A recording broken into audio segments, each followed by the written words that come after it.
Romano, 1798 a 1917, Protetorado Britânico de 1917 a 1948 e, finalmente, a fundação do... Claro, adotando a questão da história de Israel de um ponto de vista dispensacionalista e usando ela como... aproveitando, né, todo esse contexto histórico como uma forma de demonstrar que Israel, na verdade, é um grande milagre da parte de Deus, e ele é a nação, né, no caso Israel é a nação sobre a qual se cumpre as profecias, tanto do Antigo Testamento quanto a previsão de Cristo em relação a ser a figueira que floresce, e ao florescer nos aponta, nos mostra um sinal, o sinal da mudança de tempo.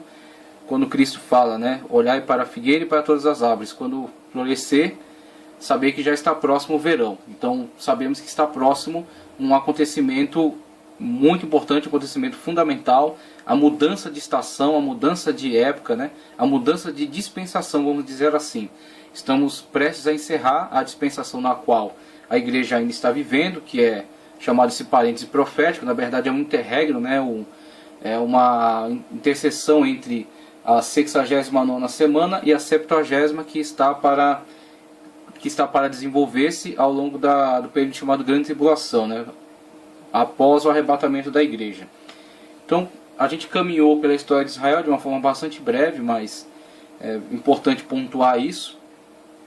Então, conforme a gente colocou no vídeo anterior, desde o ano 30 da era cristã, quando Cristo lançou essa previsão acerca do templo, né, que não ficará pedra sobre pedra, o seu cumprimento dessa predição em 70, ao longo de todas essas épocas de Israel, como sofreu perseguição, como foi espalhado pelo mundo, né, no movimento chamado diáspora.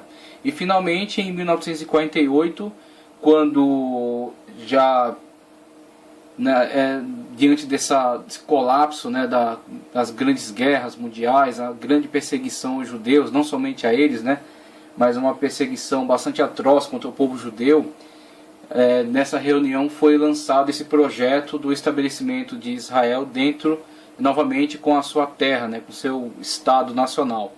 Então na verdade, esse acontecimento, esse fato, ele também pode ser visualizado dentro de uma profecia bíblica, a profecia de Isaías, onde Deus fala que trará o seu povo, né, de todas as nações em asas como águias, e vimos aí os judeus, não todos, mas principalmente aqueles que estavam atingidos, aí, que estavam sendo perseguidos, tomarem aviões, serem transportados para Israel. Então vimos que o profeta, por inspiração divina, ele antevê algo que nós, na nossa geração, na nossa época, pôde ser visto. Vemos as imagens, vemos as reportagens, né, vemos aí os acontecimentos históricos que nos mostram o quanto a Sagrada Escritura, sob inspiração divina, pôde nos mostrar acerca de algo que na nossa época está se cumprindo, está se realizando.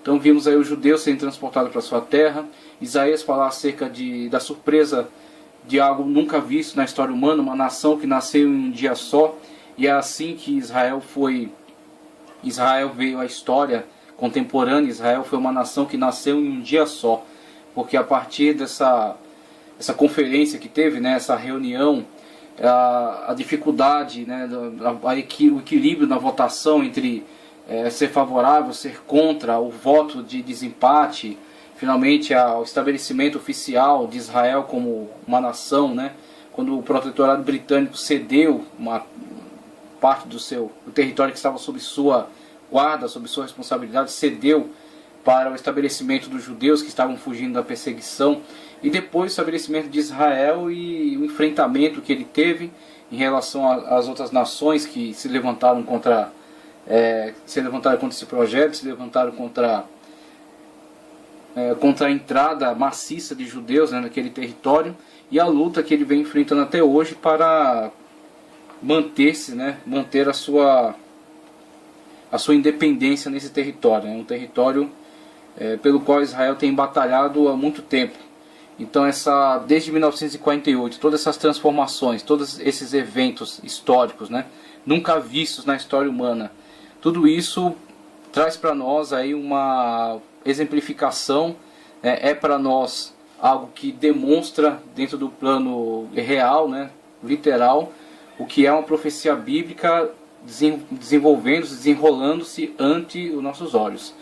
Assim vemos a figueira, que durante muito tempo esteve destruída, né, foi perseguida, foi arrasada, né, desde a época do Império Romano, passando por tantas sucessões de reinos, mas novamente ela volta a florescer, porque foi plantada pelo Senhor e não pode ser arrancado por quem quer que seja. Então Israel volta a florescer, como a figueira que Cristo falou, quando a figueira florescer, saber que está próximo. Então vemos que Israel é o prenúncio, é a anunciação de mudança, grandes mudanças que haverão.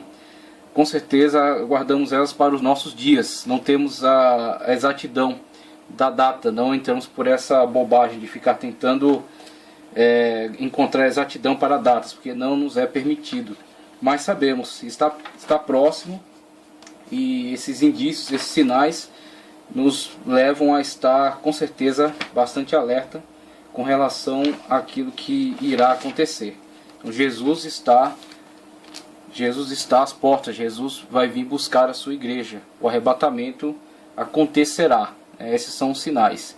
Vemos aí que não há como apontar um dia, não deve ser feito esse tipo de trabalho, isso é uma questão inútil, mas o que devemos fazer é estar alerta. Jesus a qualquer momento vai arrebatar o seu povo, vai levar a sua igreja da terra, no evento, né, os dois eventos que estão dentro do evento chamado a vinda do Senhor.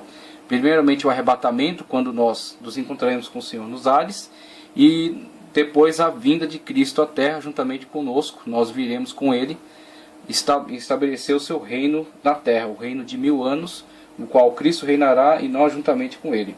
Então, passando para essa questão do arrebatamento, com Ele estabelecer o seu reino na terra, o reino de 1000 anos, no qual Cristo reinará e nós juntamente com Ele. Então, passando para essa questão do arrebatamento, seguimos em frente aí, tratando agora acerca do arrebatamento da igreja. E o teólogo aqui na apostila diz o seguinte: o arrebatamento da igreja é o momento mais palpitante e esperado pelos crentes, porque se trata da nossa eterna redenção. Esse tema é o mais importante de todo o Novo Testamento. A palavra arrebatar significa tirar com ímpeto, com violência. E é exatamente o que Jesus fará com aqueles que prometeu vir buscá-los. O Senhor Jesus virá à terra buscar o que é seu e não pedirá licença a ninguém. E aí ele cita 1 Coríntios 15, 51 e 53. Quem não crer nisso está mais propenso a viver um cristianismo social do que mesmo espiritual. Mas é certo dizer que mesmo crendo nisso, muitos cristãos ainda vivem seu cristianismo sofrivelmente. A bem da verdade, isso não é uma esperança para ser crida, mas para ser vivida. Com respeito a isso, alguém já disse, devemos viver hoje como se Jesus voltasse. E eu coloco aqui, faço até uma pequena modificação, que aqui diz, viver hoje como se Jesus voltasse amanhã. Na verdade, eu acho que o correto é dizer, viver hoje como se Jesus voltasse a qualquer momento, né? Porque se talvez pense que Jesus volte amanhã, seja surpreendido.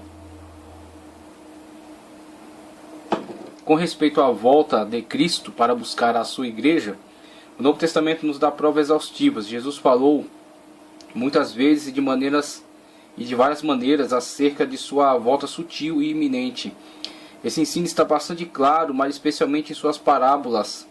Por isso ficai também vós apercebidos, porque a hora em que não cuidais, o Filho do Homem virá. Veja só como o próprio Senhor Jesus descreve o evento da sua vinda e como há distinção entre as duas etapas do mesmo evento.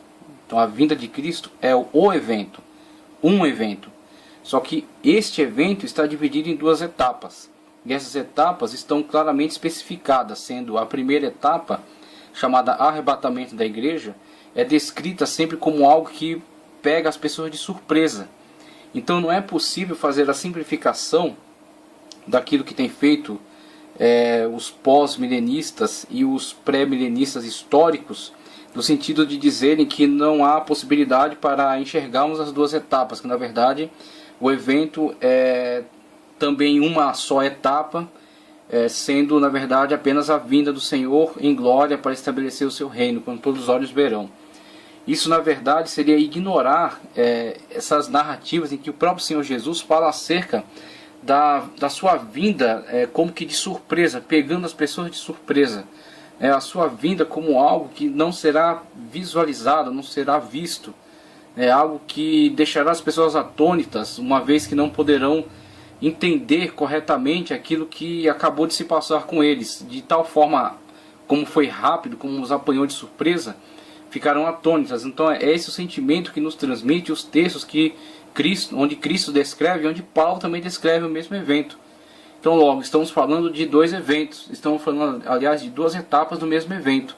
Sendo a primeira etapa um momento em que o Senhor arrebata o seu povo, toma o seu povo para si de forma surpreendente, pegando muitos de surpresa, muitos que não estão aguardando, por isso pegando muitos de surpresa, tá certo? E uma segunda etapa do mesmo evento, quando ele juntamente com estes a quem ele tomou para si, que foram tirados para o Senhor, ele juntamente com esses virá agora declaradamente, claramente, à luz dos olhos, manifestadamente a todos, onde todos verão e se lamentarão por aquele a quem crucificaram. Por exemplo, é uma descrição que é dada desse evento. Então, enquanto num evento há um elemento surpresa, no segundo evento há um elemento de anunciação, de proclamação. Tá certo? Então são etapas distintas de um mesmo evento. É o mesmo evento, a vinda do Senhor, mas ele se desenrola em duas etapas distintas. Então ele cita aqui Mateus 24:44, por isso ficai também vós apercebidos, porque a hora em que não cuidais, o Filho do Homem virá. Também diz aqui, no final da parábola das 10 virgens, Jesus concluiu dizendo, vigiai, pois não sabeis a que dia, nem a hora em que o Filho do Homem há de vir. Então, vimos aí, por exemplo, aquele exemplo trazido acerca do desenvolvimento histórico de Israel e a relação que há entre esse desenvolvimento histórico e aquela menção que Cristo faz acerca da figueira. Então vimos que são indicadores. Há indicadores, tá certo? Há indicadores para que o seu povo esteja alerta, o seu povo esteja atento a tudo que está acontecendo. Mas os indicadores não nos dão datas precisas. Não é indicado um dia preciso. E isso não será feito. O Senhor Jesus deixou isso muito claro. Não será dado datas precisas, não será indicado uma data precisa. Mas sim, é indicado, dado evidências, são apontadas algumas manifestações que indicarão para o seu povo estarem em alerta, né, ao iminente acontecimento de extrema importância, que é a sua vinda. Primeiramente com o arrebatamento, depois com a vinda no plano físico para estabelecer o seu reino, tá ok? Então no final da parábola, conforme foi lido aqui, consolando os apóstolos a não se entristecer pela sua ausência, Jesus disse, quando eu for e vos preparar lugar, voltarei e vos receberei para mim mesmo, para que onde eu estou estejais vós também. João 14:3. O autor da Epístola aos Hebreus escreveu o seguinte, assim também Cristo, oferecendo-se uma vez para tirar o pecado de muitos, aparecerá segunda vez sem pecado aos que esperam para a salvação. Hebreus 9:28. Incentivando os crentes a esperar a volta do Senhor Jesus com paciência, Tiago escreveu o seguinte, sede vós também pacientes, fortalecei os vossos corações, porque já a vinda do Senhor está próxima. Tiago 5:8. Aos Tessalonicenses, Paulo escreveu o seguinte, portanto, o Senhor mesmo, dada a sua palavra de ordem, ouvida a voz do arcanjo, ressoada a trombeta de Deus, descerá dos céus. 1 de Tessalonicenses 4:16. Pedro também falou da vinda iminente de Jesus de uma forma sutil, envolvendo efeitos dramáticos, cataclísmicos e cósmicos, mas o dia do Senhor virá como ladrão de noite, no qual os céus passarão com grande estrondo, os elementos ardendo se desfarão, e a terra e as obras que nela há se queimarão. Então Pedro dá a mesma entonação que é dada pelos profetas do Antigo Testamento, né? Ele segue na mesma linha de raciocínio. Ele